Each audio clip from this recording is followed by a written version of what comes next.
Okay, so what we're looking for here is how to write these in slope-intercept form. Now, the first question is, what is slope-intercept form? Y equals mx plus b. So we have, right over here, y equals mx plus b.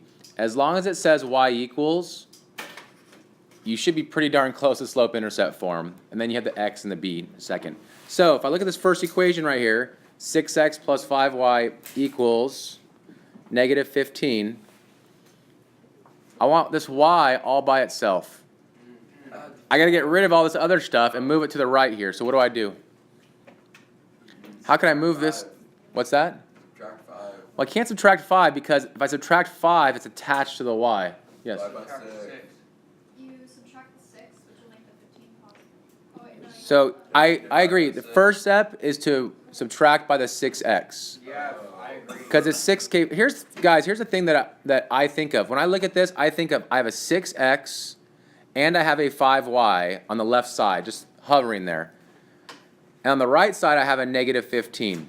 Here, I have a 11x and a negative 4y on the left side and a 32 on the right. So if I want to get this 6x over here, it's by itself. It's hovering there.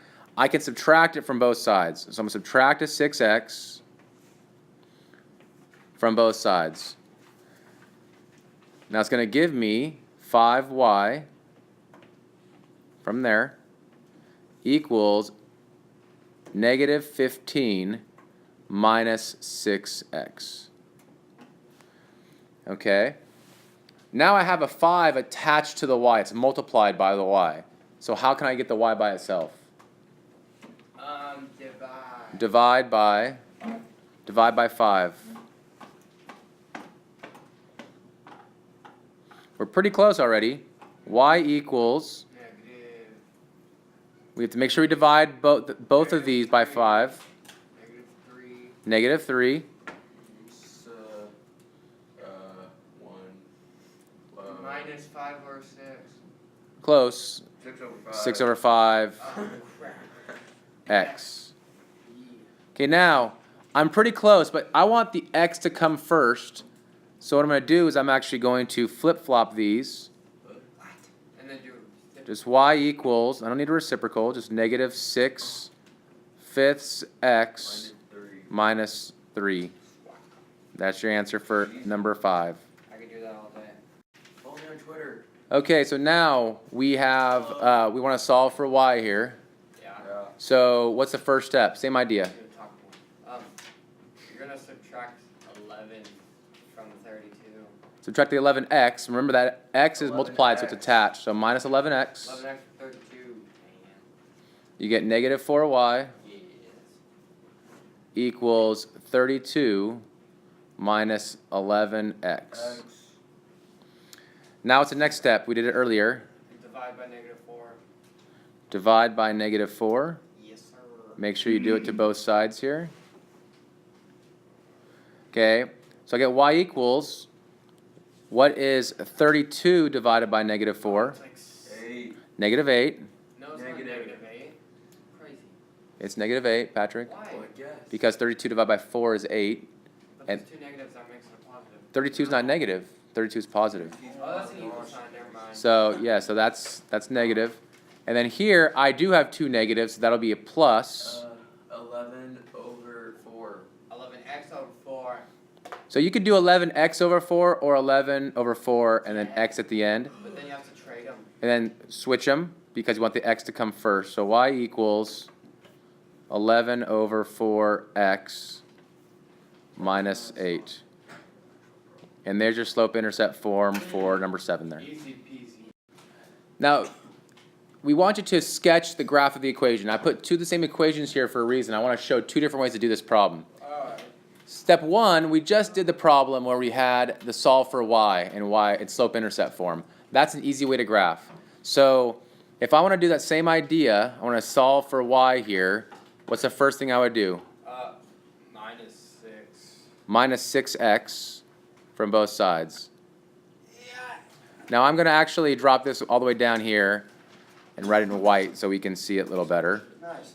So we'll have 5y equals 20 minus 6x.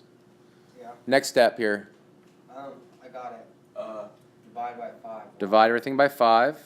Dude, I'm on this. So now you get y equals 4. 4, because 20 divided by 5 is 4, minus. Minus 6x 6x over over 5. 5. Okay, now we could switch those. Let's go ahead and switch those. Let's do it. I'll put a little arrow to here and say let's go y equals negative 6 over 5x Minus plus 4. plus 4. Okay, so now we want to graph this on our graph right here. So when we graph slope-intercept form, Start at 4. you start at 4 on where? The positives. Positive. Well, I have two positives. I have one right here, positive 4, positive Yeah, 4. right there. On the X negative. line. It's on the y line. What? So we're going to do, because it's called the y-intercept, that's why it's called a slope-intercept form. So I'm going to go to 4 up here on the y. And then rise over run for 6 and 5. Yeah, and rise over, so the rise is 6, but it's a negative, so am I going to go up or down? Down. Down 6. Down 6. 1, 2, 3, 4, 5, 6. Over to the right 5. No, wouldn't be over to the left. It's only negative 6. No. That's a good question, though. It would be to the right. What I do is if it's negative, I go down. If it's positive, I go up. And then I always go to the right. So that's my equation. Just double check that my slope is going downhill. Some teachers like you to label these points. That's 0, 4. That is 5, negative 2. Okay? Is that for homework? That's going to be one of your homework problems for tonight. Now, I want to show you a different way to do this. Another way, all you need, notice how many points did I graph there? 2. 2 points. So 2 points make up a line. The line is an infinite number of points. So I just have 2 points here that make up a line. So one thing I could do, and this might come up as a fraction this time, is find 2 points right off the bat on the line. And the easiest way to do that is to set up a little t-table. And I'm going to do that up here.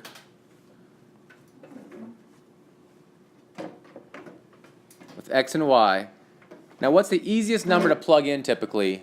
2. 0. 0. 1, 2, 3, So I could put a 0 in for x, and then I'll put a 0 in for y. And that's going to give me my x and y intercepts.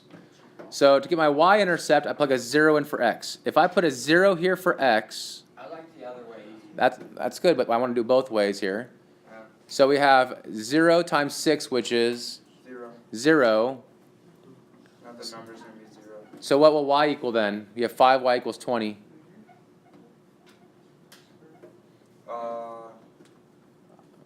5y equals 20. Y equals 4. Y equals 4. So I put my y equals 4. So that gives me, and notice that point is 0, 4. We already had,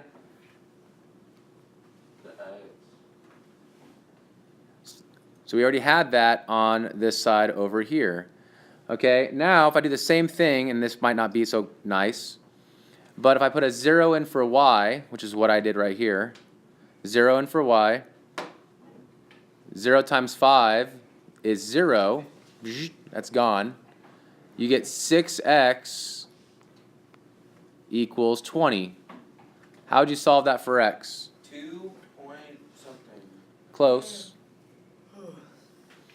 We divide by what? 6. 3. Divide by 6 on both sides? Oh, do you divide by 2?